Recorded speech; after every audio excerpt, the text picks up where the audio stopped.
ધોરણ 6 વિષય ગણિત પ્રકરણ 9 માહિતીનું નિયમન ભાગ 4 આપણે ભાગ 3ની અંદર ચિત્ર આલેખ જેની ચર્ચા કરી હતી. ચિત્ર આલેખ ઉપરથી કેવી રીતે માહિતી આપણે મેળવી શકીએ છીએ તેની વાત કરેલી. આગળ વાત કરીએ આલેખ 9 સ્વાધ્યાય 9.1 દાખલા નંબર 4. નીચે 5 ગામના ટ્રેક્ટરની સંખ્યા દર્શાવતો ચિત્ર આલેખ આપેલ છે. ગામના નામ તો ગામ તરીકે ગામ એ, ગામ બી, ગામ સી, ગામ ડી અને ગામ ઈ એમ 5 ગામ આપેલા છે. ચિત્ર આલેખની અંદર ટ્રેક્ટરની સંખ્યા જે ચિત્ર આલેખ દ્વારા દર્શાવેલી છે એના પરથી આપણે ચિત્રની સંખ્યા ગણીશું અને એના આધારે ટ્રેક્ટરની સંખ્યા મેળવી લઈશું. પરંતુ તમને બતાવ્યું છે કે એક ટ્રેક્ટર એટલે ટ્રેક્ટરની સંખ્યા 1 એટલે એક ટ્રેક્ટરનું ચિત્ર એટલે ટ્રેક્ટરની સંખ્યા 1.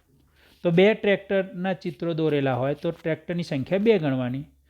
3 દોરેલા હોય તો એની સંખ્યા 3 ગણવાની. તો જોઈએ આપણે વારાફરથી. પહેલાં ગામ એ. તો ગામ એમાં કેટલા ટ્રેક્ટર દોરેલા છે તો ગણી લઈએ. 1 2 3 4 5 6. માટે ગામ એની અંદર 6 ટ્રેક્ટર છે. આ આપણે જાતે લખેલું છે આ સંખ્યા. ત્યારબાદ ગામ બીની અંદર ટ્રેક્ટરની સંખ્યા ગણી લો. તો ચિત્રો ગણીશું. પહેલાં 1 2 3 4 5. 5 ચિત્રો છે માટે ટ્રેક્ટરની સંખ્યા 5 બતાવે છે. તો આ બહુ સરળ છે. કોઈ ટ્રેક્ટર અડધું દોરેલું નથી, બધા ટ્રેક્ટર આખા દોરેલા છે. એટલે એના ઉપરથી ગામ સીની અંદર 8 ટ્રેક્ટર છે, ગામ ડીની અંદર 3 ટ્રેક્ટર, ગામ ઈની અંદર 6 ટ્રેક્ટર બતાવે છે. તો આ ચિત્ર આલેખ ઉપરથી પહેલી બાબત તો એ આપણે જાણી શકીએ કે સૌથી ઓછા ટ્રેક્ટર કયા ગામમાં છે. તો અહીંયા 3 સૌથી ઓછી સંખ્યા બતાવે છે ટ્રેક્ટરની. એનો અર્થ ગામ ડીમાં સૌથી ઓછા ટ્રેક્ટર હોવા જોઈએ અથવા તો ટ્રેક્ટર છે ગામ ડીની અંદર. સૌથી વધારે ટ્રેક્ટર કયા ગામમાં છે તો ટ્રેક્ટરની સંખ્યા જો અહીંયા 8 છે, સૌથી મોટી સંખ્યા છે. માટે ગામ સીની અંદર સૌથી વધારે ટ્રેક્ટર છે. ત્યારબાદ બીજી એક માહિતી તમે જો ધ્યાનથી તો એવા 2 ગામ છે કે જેની અંદર ટ્રેક્ટરની સંખ્યા સરખી છે. દેખાય છે તમને 6 સંખ્યા અહીંયા 6 અને ગામ એ અને ગામ ઈ. તો આ ચિત્ર આલેખ ઉપરથી આપણે આવી માહિતી એકત્રિત કરી શકીએ. તો જોઈએ આપણે સવાલ એના જવાબ આપીશું આપણે વારાફરથી. સૌથી પહેલાં ચિત્ર આલેખનું અવલોકન કરી નીચેના પ્રશ્નોના જવાબ લખો.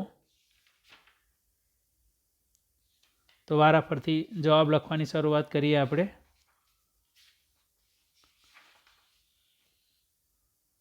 કયા ગામમાં સૌથી ઓછી સંખ્યામાં ટ્રેક્ટર છે? તો તમને ખ્યાલ આવી ગયો. આપણે ચિત્ર આલેખ ઉપરથી જ્યારે સમજાવતા હતા ત્યારે જ આપણે વાત કરી કે 3 જે ગામ ડીમાં બતાવે છે. કયા ગામમાં સૌથી વધારે સંખ્યામાં ટ્રેક્ટર છે એની પણ આપણે વાત કરી હતી. 8 એટલે કે ગામ સીમાં સૌથી વધારે સંખ્યામાં ટ્રેક્ટર છે. ત્યારબાદ સી.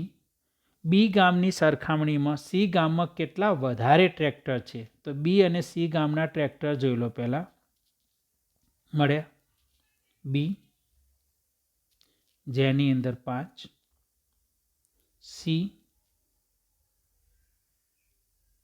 જેની અંદર 8.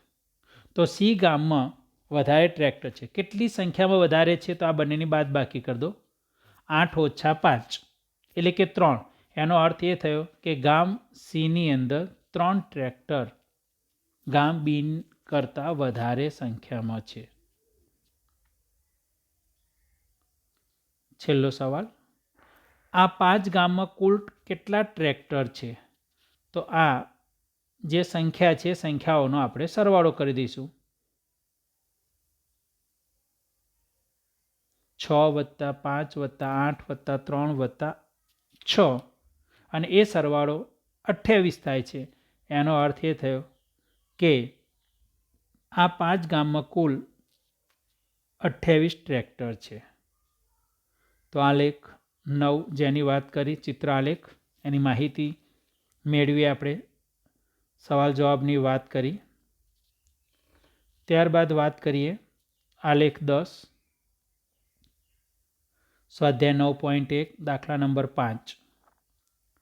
સહશિક્ષણ આપતી એક મિડલ સ્કૂલની દરેક શ્રેણીમાં છોકરીઓની સંખ્યા આપેલ ચિત્ર આલેખમાં ચિત્રિત કરેલ છે.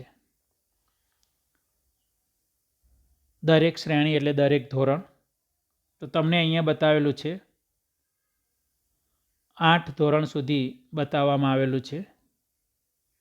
ધોરણ 1, 2, 3, 4 એ પ્રમાણે 8 ધોરણ સુધી, છેલ્લું ધોરણ 8 બતાવેલું છે. બીજી બાબત, વિદ્યાર્થીઓની સંખ્યા આપણે નક્કી કરીશું. ચિત્ર આલેખ પરથી આપણે વિદ્યાર્થીની સંખ્યા નક્કી કરીશું, કયા ધોરણમાં કેટલા વિદ્યાર્થીની સંખ્યા બતાવે છે તે. તો આની અંદર તમને વાત કરી છે કે એક ચિત્ર જો દોરેલું હોય છોકરીનું, તો આપણે 4 છોકરીઓ ગણતરીમાં લેવાની. એટલે એક ચિત્ર 4 છોકરીઓ. તો 2 ચિત્ર હોય તો 2 × 4 એટલે 8 છોકરીઓ થાય. 3 ચિત્રો દોરેલા હોય તો 3 × 4 12 છોકરીઓની સંખ્યા. આવી રીતે છોકરીઓની સંખ્યા ગણીશું આપણે. ચિત્રો પ્રમાણે ચિત્રની સંખ્યા ગણીને છોકરીઓની સંખ્યા નક્કી કરીશું. અડધું જો ચિત્ર દોરેલું હોય છોકરીનું, અડધું ચિત્ર, તો અહીંયા 4ની જગ્યાએ 2 છોકરીઓની સંખ્યા ગણવાની. અડધું જો ચિત્ર છોકરીનું દોરેલું હોય તો જોઈએ આપણે. તો તમને રકમની અંદર આટલી જ માહિતી આ પ્રમાણે હશે. આ જે ચોરસ દોરું છું સંખ્યાવાળો ભાગ, આ એ વધારાનો મેં જાતે દોર્યો છે, તમને સમજણ પડે એટલા માટે, પરીક્ષામાં નહીં હોય. તો શરૂઆત કરીએ, જોતા જઈએ. જો ચિત્ર ગણજો કેટલા થાય છે, 1, 2, 3, 4, 5, 6. 6 ચિત્રો આખા છે. હવે એક ચિત્ર એટલે 4 છોકરી, તો 6 ચિત્રો એટલે 6 × 4 24 છોકરીઓ. એનો અર્થ કે ધોરણ 1ની અંદર શ્રેણી 1માં 24 છોકરીઓ છે. બીજા ધોરણની વાત કરીએ આપણે, ધોરણ 2. એની અંદર સંખ્યા ગણો, 1, 2, 3, 4. 4 ચિત્રો આખા છે. એટલે એક ચિત્ર એટલે 4 છોકરીઓ, એટલે 4 × 4 છોકરીઓ થવાની, એટલે 16 છોકરીઓ. ઉપરાંત તમે જો આ ચિત્ર અડધું છે, એટલે એની કેટલી સંખ્યા ગણવાની છોકરીઓની? 2, એટલે +2, એટલે કે 16 + 2 એટલે 18. એનો અર્થ કે ધોરણ 2માં 18 છોકરીઓ છે. ધોરણ 3, એની અંદર ચિત્રની સંખ્યા ગણી લઈશું પહેલાં. 1, 2, 3, 4, 5, એટલે કે 5 × 4 20 છોકરીઓ. ધોરણ 3માં 20 છોકરીઓ આપણને આપેલી છે. ધોરણ 4ની વાત કરીએ તો શ્રેણી 4માં સંખ્યા ગણી લઈએ ચિત્રોની પહેલાં. 1, 2, 3. 3 આખી સંખ્યા છે, એટલે 3 × 4 થશે, એટલે 12 થવાના.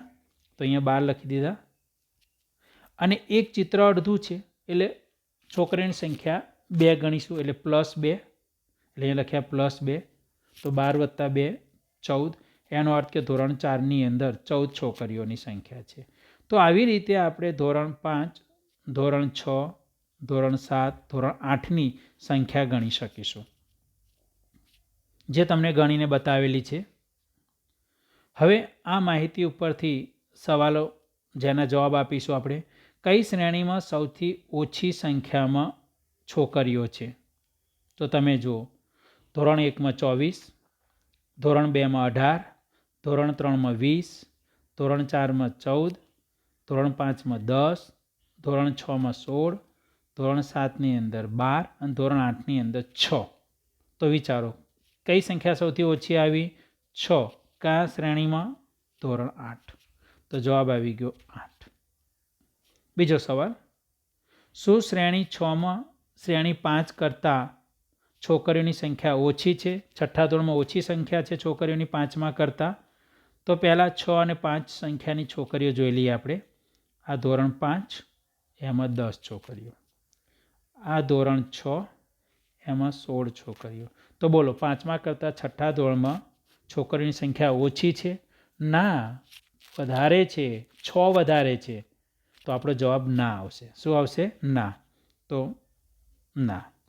શ્રેણી 7માં છોકરીઓની સંખ્યા કેટલી? તો આપણે જોયું ધોરણ 7ની અંદર સંખ્યા કેટલી બતાવે છે? 12. ધોરણ 7ની અંદર કઈ શ્રેણીમાં 20 છોકરીઓ છે? તો 20 સંખ્યા કોનામાં છે જોઈ લો. પહેલામાં 24, પછી 18 ને 20. આ રહી 20 સંખ્યા. કયા ધોરણમાં બતાવે છે? શ્રેણી 3માં. તો ત્રીજા ધોરણની અંદર 20 છોકરીઓ બતાવે છે. તો આવી રીતે આપણે ચિત્ર આલેખ ઉપરથી માહિતી એકત્રિત કરી શકીએ, જેની આપણે ચર્ચા કરી શકીએ. ત્યારબાદ આલેખ 11 જે હોમવર્કમાં કરવાનો છે તમારે. સ્વાધ્યાય 9.1 દાખલા નંબર 6 છે. અઠવાડિયાના જુદા જુદા દિવસે બલ્બનું થયેલું વેચાણની ચિત્ર આલેખમાં બતાવેલી છે. એના ઉપરથી આપણે બલ્બની સંખ્યા ગણી શકીશું. તો ધ્યાન રાખજો, અહીંયા એક બલ્બ એટલે 2 સંખ્યા ગણવાની. એટલે એક ચિત્ર દોરેલું હોય બલ્બનું એટલે 2 બલ્બની સંખ્યા થઈ જાય. અડધો બલ્બ દોરેલો હોય તો 1 ગણવાનો. પણ તમને અહીંયા ચિત્ર આલેખમાં કોઈ જગ્યાએ અડધો બલ્બ દોરેલો છે જ નહીં, એટલે સૌથી સારું. તો તમારે શું કરવાનું? આની અંદર સૌથી પહેલાં ફૂટપટ્ટી વળી અહીંયા ઊભી લીટી દોરી દેવાની અને પછી ગણતરી કરી લેવાની. જો ચિત્રો જો કેટલા બલ્બના દોરેલા છે? 1, 2, 3, 4, 5, 6. એટલે કે 6 ગુણ્યા એક ચિત્ર એટલે 2 બલ્બ એટલે ગુણ્યા 2 એટલે બરાબર 12. રાઈટ? આવી રીતે તમારે ગણતરી કરવાની અને ત્યારબાદ એ ગણતરીને આધારિત તમારે આની અંદર જવાબ લખવાના છે, જે હોમવર્કમાં કરવાનો છે. ત્યારબાદ આલેખ 12 એ પણ હોમવર્કમાં કરવાનો છે. સ્વાધ્યાય 9.1 દાખલા નંબર 7 બતાવે છે. એક ગામમાં ફળોના 6 વેપારીઓએ નીચે પ્રમાણે ફળોની પેટીઓ ખાસ ઋતુમાં વેચી. ફળના વેપારીનું નામ આપેલું છે. તો આપણને કુલ કેટલા વેપારીઓ બતાવેલા છે? 1, 2, 3, 4, 5, 6 વેપારીઓ છે ટોટલ. એમને જે ફળ વેચ્યા છે એની પેટીઓની સંખ્યા. તો તમને ચિત્ર આલેખની અંદર પેટી દોરેલી છે. તો એક પેટી એટલે કે એક ચિત્ર દોરેલું હોય પેટીનું, તો તમારે 100 ફળોની પેટી ગણવાની. અને અડધી પેટી દોરેલી હોય તો કેટલા ગણવાના? 50 ફળની પેટીઓ. રાઈટ? તો રહીમની વાત કરીએ તો રહીમે કુલ કેટલી પેટી વેચી? તો એની સંખ્યા ચિત્રની જોઈ લો આપણે. એક ચિત્ર, 2, 3, 4 ચિત્રો દોરેલા છે. એનો અર્થ એ થયો કે 4 ગુણ્યા 100 બરાબર 400 ફળની પેટીઓ વેચી. તો રહીમે કેટલી પેટીઓ વેચી ગણાય? 400 પેટી વેચી ગણાય. લખનપાલની વાત કરીએ તો એની અંદર તમે ગણો 1, 2, 3, 4, 5. 5 પેટી આખી છે એટલે કે 5 ગુણ્યા 100. અને આ પેટી અડધી છે એટલે એની અડધી એટલે વત્તા 50. તો બોલો કેટલા થયા? તો 5 ગુણ્યા 100 એટલે 500, 500 વત્તા 50 એટલે કેટલા થયા? 550. તો લખનપાલ માટે 550 પેટીઓ ફળની પોતે વેચે છે. તો આવી રીતે તમારે ગણતરી કરી લેવાની અને એને આધારે નીચે તમારે એના જવાબો લખવાના છે. તો આલેખ 12 જે તમારે હોમવર્કમાં, એટલે 2 આલેખ આપણે હોમવર્કમાં આપ્યા, આલેખ 11 અને આલેખ 12 તમને હોમવર્કમાં આપ્યા. તો આ ચિત્ર આલેખની વાત હતી. ભાગ 4 પૂરો થયો.